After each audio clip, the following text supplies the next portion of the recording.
Hello, everyone. Dan here from the Next Issue Podcast. On today's video, I'll be doing a review for Justice League Crisis on Infinite Earths Part 3. Welcome to the Bleed. It's a dimension that exists outside the multiverse. Thankfully hidden from the antimatter. Oh, God. Why was that thing suddenly able to locate us? Someone inside leaked the information. Yes. I was afraid you were losing your journalistic instincts. The answer lies before the multiverse even existed. Earth 146. This is a new animated film from DC Comics, which is also the third and final installment in the Justice League Crisis on Infinite Earths trilogy, where it adapts, of course, the classic DC event, Crisis on Infinite Earths. This movie is rated PG-13 with a runtime of an hour and 34 minutes. I believe that makes it the longest of these films by a few minutes, really, not that much longer. We have a Rotten Tomato score from the audience of 54% and a Letterboxd average rating of 2.8. And I can't say that I disagree with those scores. I think this film, although better than the two previous installments, still lacks a lot of things that would make it an overall entertaining journey. Now, I will say, had I watched maybe all three parts together, that's probably going to be the best way to watch this because you get a lot of that payoff. I think this film really focuses on showing you some of those key moments from some of the last few films. So there's definitely a lot of payoff if you've been a longtime fan of DC animated stuff. So that's appreciated because I watch all the movies as they come out. So it's really nice to get some closure, some connective tissue, as the comic book nerds love. So let's talk about a few things. I think that.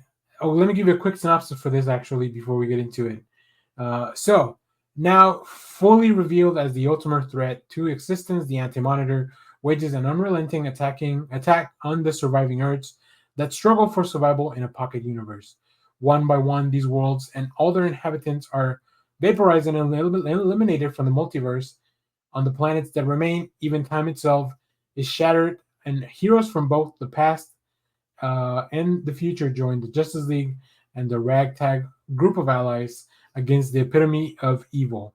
But as they make their last stand, will they sacrifice the superheroes will the sacrifice of the superheroes be enough to save us all? Now, I gotta say, let's touch on a few things here. One of the highlights for me for this film was that it really connects on some of the previous films that we've seen recently, right? The Dark Side of War. We also have the Supergirl and the Legion of Superheroes film, and then the War World movie that came out recently. Like all those recent films have a lot of story points and story beats that are kind of revisited here. So those were laying a foundation for a lot of the stuff, and I think that's cool. But I feel like the trilogy really sacrificed a lot to make those things happen. One other really great highlight, and this is probably my favorite thing out of this film, is that we get to hear Kevin Conroy and Mark Hamill one last time together on screen as both Batman and the Joker, respectively. This is a great moment. You've probably seen it online. I saw this clip shared a lot as the movie came out digitally. And there's a lot more Easter eggs and a lot of other things that the movie touches on, but that was just kind of one of the highlights for me. As unfortunately Kevin Conroy passed away, so I believe this was his last performance. So I'm gonna miss the voice of the Dark Knight for sure. But it was really nice to hear it one more time. And we have a lot of the Easter eggs that actually kind of build within the story. They actually make sense. So they're not just thrown in there for the sake of like, oh, look at that cool thing that we can do or whatever. So the ending's also a little bit different from the comic on how things happen, but overall, it really brings us back to the same ending, right? The point of the original comic book event was to consolidate all of DC continuity into one Earth, and that's kind of what I believe. This is also what the films are trying to achieve, trying to connect everything that we've seen together, probably from the beginning of DC animation into whatever they want to do new. This film definitely sets up, oh, this is, we're going to continue with something here. So And like I said, clearly the best of the trilogy. It still suffered a lot of things, just feeling very disjointed, relying a lot on the nostalgia for different DC properties instead of like making you really care about the characters that are there. I gotta say, outside the main cast, a lot of the voice performances just felt very wooden and just very like there was a lack of emotion, especially in a world where the stakes are this high. So that really kind of took me out of the experience a lot as well. This is basically like a big disaster film. There's a whole kind of opening sequence that there's some meta commentary as to even characters within the film saying like, "Oh, this just felt like a filler episode." And just because you address it within the film does not give you carte blanche to just do whatever you want, and it doesn't excuse a sequence that has no meaning for the film just because you address it later. Was it kind of a cool moment? Yeah, maybe so, if I was more invested in everything else that's going on. So but yeah, while we celebrate a lot of these characters, they also kind of have to accept a lot of their limitations. So it's weird. It's just like I said, very disjointed. But as a big comic book nerd, I love seeing all the little cameos, all the little presences, all the little callbacks. So yeah, I was actually for the majority of this film, I was actually pretty engaged, which is definitely a lot more than what I could say for the previous two. With the previous two films, I just felt like I need to get to the next thing already.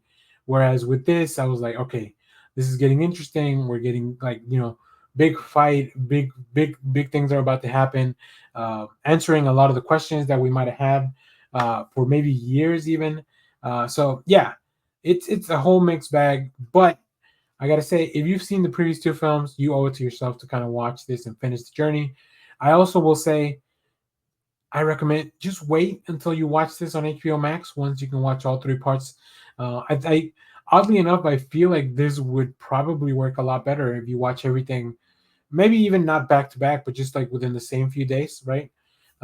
So yeah, like I said, some great voice performances in some places, but they really kind of get drowned out by all these other performances that I just feel like I don't know what the director. I don't. It makes me wonder what the voice direction was, because sometimes there are scenes where there's just no emotion at all, and I'm like, what the heck? Now I've already talked about the animation in previous reviews. Overall, this is still feels like a missed opportunity to really go in and explore all sorts of different animations. This just felt very by the numbers, by the book, and I wish they had taken a few more chances with that. Uh, the character designs are overall great; like they look straight out of the pages with some really cool updates. Some of them, so yeah, but there you have it. I've made it through all these three films.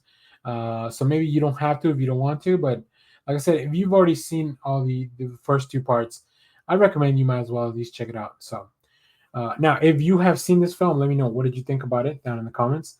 And as always, thank you for watching, everyone. Remember to share, like, subscribe, hit the bell so you know when we go live. That is most Saturdays, 10 a.m. Central Standard Time. And stay tuned. We have more comic reviews, trailer reactions, TV recaps, all that fun stuff in the channel. Thanks for watching, everyone. Bye-bye.